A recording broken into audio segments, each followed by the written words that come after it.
संवाद उपनिषद श्रृंखला में आज का विषय संप्रेषण और मन भाग 8। हमारे त्रिगुणी मन के भीतर जो मूल मन है, जिसे आत्मा कहा जाता है, वह अव्यय मन है। सभी प्राणियों के मूल में चेतना रूप में यही मन होता है। संपूर्ण सृष्टि का आधार यही मन है। इस मन की 5 कलाएं हैं: आनंद, विज्ञान, मन, प्राण और वाक। इच्छा में यह मन विज्ञान भाव से जुड़ा रहता है, आनंद भाव से जुड़ा रहता है। जैसे जैसे इच्छा बलवती होती है, प्राणों की चेष्टा होने लगती है और वाक का निर्माण होने लगता है। सृष्टि क्रम आगे बढ़ना शुरू होता है, किंतु स्मरण रहे, इस अव्यय रूप मन की इच्छा रूप से कल्प से प्राण में तात्विक सूक्ष्म शरीर अक्षर पुरुष नाम से कहे जाने वाले तत्वों का निर्माण होता है, जो कि आगे क्षर पुरुष का संपादन कर षोडश पुरुष का स्वरूप लेकर सारे जगत में फैल जाते हैं। इनमें सर्वत्र मूल अव्ययगत मन का प्रतिबिंब व्याप्त रहता है, जिसे व्यवहार दशा में हम मन कहते हैं। ये साधन है, मूल साध्य है। वेद का एक मंत्र है, कामस्त गिरे सर्वत्रताधि मनसो रेतः प्रथमम यदासीत सतो बंधुम सती निर्वंदन हदि प्रतिष्याह कवियो मनीषा। यहाँ काम का अर्थ है काम, कामना, इच्छा, भावना। सृष्टिकर्ता के मन में सर्वप्रथम कामना ही पैदा हुई। कामना ही मन का रेत बीज है। यह इच्छा केवल ज्ञान रूप है, क्रिया रूप नहीं है। चूंकि हमारी सृष्टि का आधार अव्यय है, अतः इच्छा भी सर्वप्रथम अव्यय मन में उठी कि एको अहम बहुश्याम। संपूर्ण सृष्टि के मूल में भी यही मन है, अतः एक से अनेक होने की इच्छा भी सदा हमारे मन में जागृत रहती है। यही इच्छा प्रकृति के प्रभाव से नाना रूप लेती रहती है, बदलती रहती है। हम इस इच्छा को पूर्ण करने के लिए दौड़ते रहते हैं। इच्छा पर हमारा नियंत्रण नहीं हो सकता। हम इच्छा को पैदा भी नहीं कर सकते। अव्यय की 5 कलाएं होती हैं: आनंद, विज्ञान, मन, प्राण और वाक। जब केवल इच्छा उठती है मन में, तब तक प्राणों की हलचल नहीं होती। इच्छा को पूरी करने का संकल्प जागृत होने पर प्राणों में हलचल होती है, तब जाकर क्रिया शुरू होती है। तब अक्षर सृष्टि के ब्रह्मा, विष्णु और इंद्र प्राण अव्यय के साथ मिलकर अग्नि और सोम की सृष्टि का निर्माण करते हैं। इसी से देव और भूत सृष्टि का निर्माण होता है। प्रकृति माया इनके अनेक रूप प्रकट करती रहती है। हम सबके मूल में यही अव्यय मन है। इसी को बिंब मन कहते हैं, स्वोशियस मन रहते हैं। यही मन प्रकृति के आवरण से प्रतिबिंब रूप हमारा व्यवहारिक मन जान पड़ता है।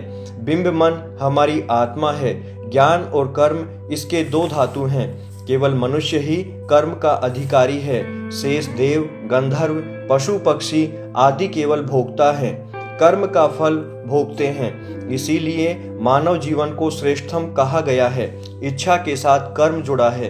कर्म भी अपने आप में शुद्ध होता है। इसमें मलिनता, पाप पुण्य की परिभाषा त्रिगुण के कारण पैदा होती है।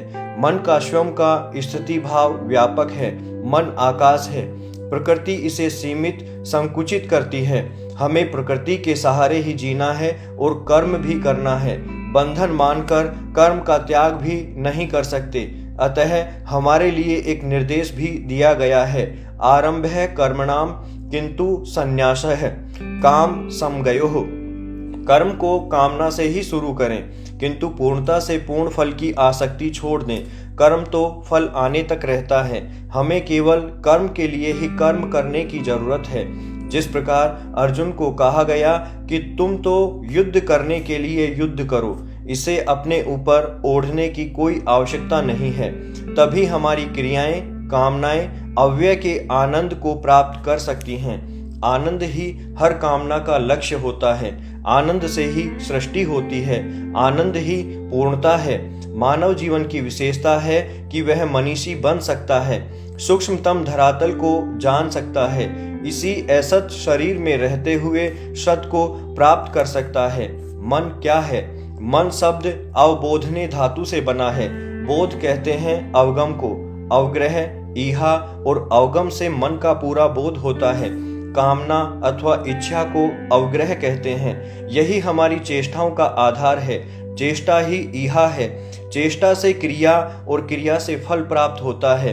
इस फल की मूल मन के द्वारा स्वीकृति या ग्रहण को अवगम कहते हैं। यह अनुभूति रूप ग्रहण ही व्यक्ति के साथ सदा सदा के लिए जुड़ जाता है, स्वभाव का अंग बन जाता है। अधोमुखी होने पर मन प्राणों से जुड़कर वाक बाहर की ओर दौड़ता है। उधरमुखी मन विज्ञान और आनंद की ओर अग्रसर होता है। मन के पास यही दो विकल्प हैं। जीवन विकल्पों का अथाह सागर है। अनंत विषयों के बीच जीता हुआ व्यक्ति इन विकल्पों के माध्यम से स्वयं को अभिव्यक्त करने का प्रयास करता रहता है।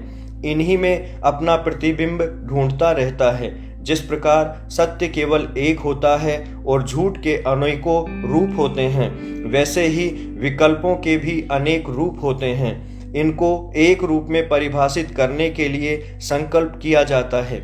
इस संकल्प के साथ विकल्पों में ठहराव आ जाता है। जीवन की दिशा तय हो जाती है।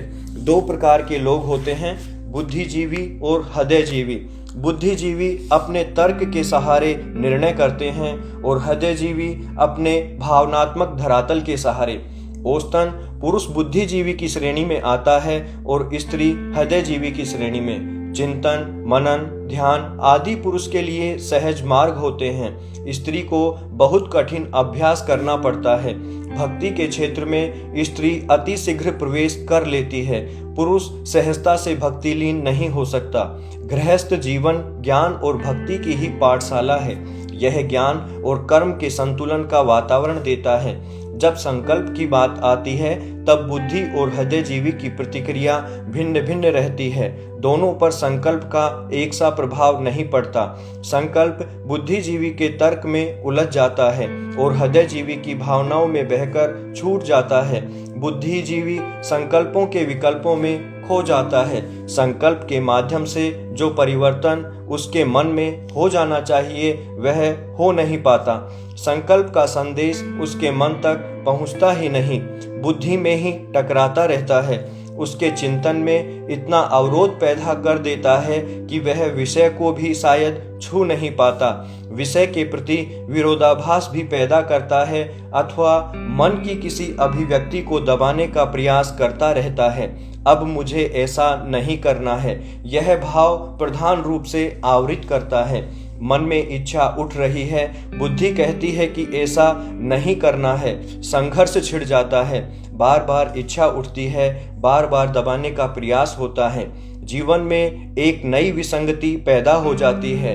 इच्छा होते हुए भी न कर सकने की गलानी भी सहन करनी पड़ती है। दुख का एक एहसास पैदा हो जाता है। बुद्धि पश्चाताप को जानती ही नहीं, वहां तो बस अहंकार का अंधकार रहता है। दबी हुई इच्छाएं कब किस रूप में फूटेंगी पता नहीं। बुद्धि प्रधान संकल्प जीवन की सहजता को भी लील जाता है।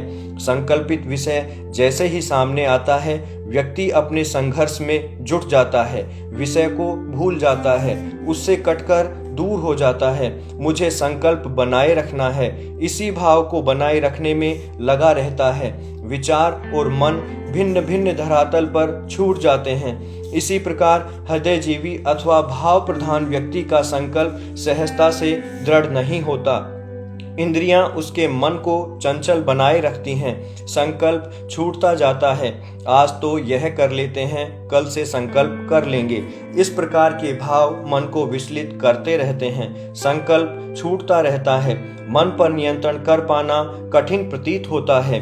स्त्रियों के परस्पर संवाद और बातचीत के विषयों को इसी श्रेणी में रखा जा सकता है। सौंदर्य के प्रति चिंतन और भोग की कामना पर भी नियंत्रण कम ही होता है। संकल्प केवल सोच विचार कर नहीं किया जा सकता। जीवन में वे ही संकल्प दृढ़ हो पाते हैं जो ठोकर खाकर मन में पैदा होते हैं, पश्चाताप के बाद उत्पन्न होते हैं, व्यक्ति के अनुभवों के परिणाम रूप निर्मित होते हैं। इनमें जीवन का चित्रण होता है, ज्ञान का समावेश होता है, उद्देश्य की दिशा होती है। संकल्पहीनता के दुख को व्यक्ति भोग चुका होता है।